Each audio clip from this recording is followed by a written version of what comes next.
Taoiseach Leo Varadkar and European Affairs Minister Helen McEntee have announced they are to travel to Budapest this morning to meet with Hungarian Prime Minister Viktor Orban, writes Kilian Sherlock. The government said the visit is part of an ongoing program of engagement with EU leaders for discussions on Brexit and the future of Europe. However, the late announcement of the visit has raised questions. Labour Party leader Brendan Howlin questioned why Mr Varadkar did not inform the Dáil of the visit to Viktor Orban when asked about his upcoming visits on December 13 in a parliamentary question. The Hungarian Prime Minister has implemented policies that many have described as anti-democratic, against EU values and the rule of law, according to Mr Howlin. Deputy Howlin said the visit tomorrow will be seen as an implicit endorsement by the Taoiseach and Ireland of the policies that Orban's government has pursued, including his recent propaganda campaigns against Muslims, the EU, and also in George Soros that has verged on anti-Semitism, a government spokesperson said. This trip to Bulgaria and Hungary is part of the Taoiseach's ongoing engagement with his European counterparts. These meetings are important opportunities to exchange views on matters of shared interest, both those on which there is agreement, and those on which there are differences. Viktor Orban has rejected the EU's immigration policy by saying not only is it not working but it has failed spectacularly. It is clear that the European people don't want immigration, while several European leaders are still forcing the failed immigration policy, Mr Orban said recently after vowing to block any punitive measures against Poland by the EU. He said his country's anti-immigration policies are gaining strength within the EU. He said democracy had been restored in Austria, where conservative and nationalist parties had formed a coalition government last month. The Austrians who reject immigration elected a government which also does not want immigration. This will be the case everywhere in Europe, and I believe it is only a matter of time, Mr Orban added.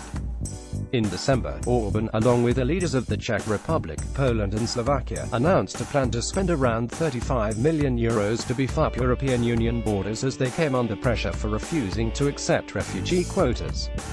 The countries, known as the Visegrad Four, have been criticized for failing to show solidarity with Greece and Italy, where tens of thousands of migrants have landed after crossing the Mediterranean or Aegean seas. Deputy Howlin said Orban has removed constitutional checks and balances alongside taking control of state media and the judiciary, and has been seeking to take control of an independent university. He has stoked right-wing populism and anti-migrant sentiment with his publicly funded "Let's Stop Brussels" campaign that saw a questionnaire sent to every household asking how Hungary should deal with immigration and other EU-related issues. He disagreed with the Labour leader said, "I hope the Taoiseach will have the courage to defend both the values Ireland and the EU have upheld when he meets with Orban tomorrow, and to criticise the divisive path that Hungary is pursuing within the EU," he added. The trip to Hungary today is en route to Mr Varadkar and Ms McEntee's next engagement this week. The pair will move on to Sofia on Friday to meet Bulgarian Prime Minister Boyko Borisov.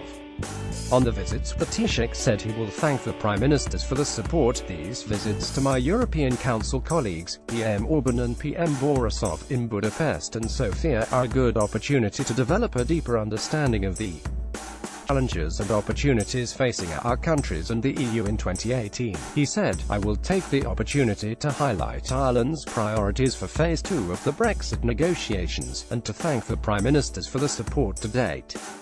I will also set out Ireland's position on key European issues, including the debate on the future of Europe and the EU's multi-annual financial framework post-2020, he added. Minister McEntee said the visits were important to deepen relations between our governments and citizens. "I look forward to exchanging ideas about the future of Europe, how we see the European Union developing, and how we can work together to ensure it continues to deliver for its citizens. I would also like to wish Bulgaria well as it starts its first presidency of the EU," she said. The meeting with Prime Minister Borisov is an opportunity for the Taoiseach to have detailed discussions as Bulgaria assumes the presidency of the Council of the EU for the next 6 months. "I also look forward to the discussion with PM Borisov on his ambitious program for the Bulgarian presidency of the Council of the EU," Mr Varadkar said. Issues discussed with Prime Minister Borisov and Prime Minister Orban will include the EU's multi-annual financial framework post-2020, reform of the economic and monetary union, the future of the common agricultural policy and advancing the digital economy. Mr. Varadkar will also discuss Brexit negotiations, including Northern Irish issues. He said that Ireland needs to know if our government will challenge the policies that Hungary has been pursuing.